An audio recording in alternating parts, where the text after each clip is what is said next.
শ্রোতা প্রিয় দর্শক, আমরা এখন রোনান এবং ডেকলান সোলোভানের নানুর সাথে কথা বলবো। আমরা জানতে চেষ্টা করব ছোটোবেলা সেই মোমেন্টগুলো, ছোটোবেলা সেই স্মৃতিগুলো কেমন হয়েছিল এবং কিভাবে কেটেছিল। আসসালামু আলাইকুম। ওয়ালাইকুম আসসালাম। আমরা আপনার কাছ থেকে জানতে চাচ্ছি যে আপনার দুই নাতি হচ্ছে আজকে বাংলাদেশের হয়ে খেলছে, বাংলাদেশের হয়ে প্রতিনিধি করছে, আজকে জিতেছে। সো আপনি তাদের প্রতি কেমন ভালোবাসা এবং কেমন অনুভূতি? খুব ভালো লাগে, কিন্তু তার থেকে বেশি আমার দেশকে ভালো লাগে যে ওদেরকে নিজের মতন নিয়েছে আর কি। হ্যাঁ, আর ওদেরকে অপরচুনিটিটা দিয়েছে। হ্যাঁ, আর আমি তো নিশ্চয়ই খুবই গর্বিত আমার নাতিদের এখানে এসছে। হ্যাঁ, ওর ছোটবেলার নাতিনের ছোটবেলার যে স্মৃতিগুলো, নাতির সাথে যে কাটানো মুহূর্তগুলো, ওগুলো কি?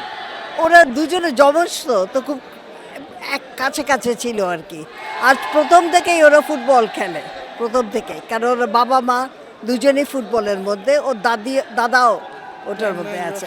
আর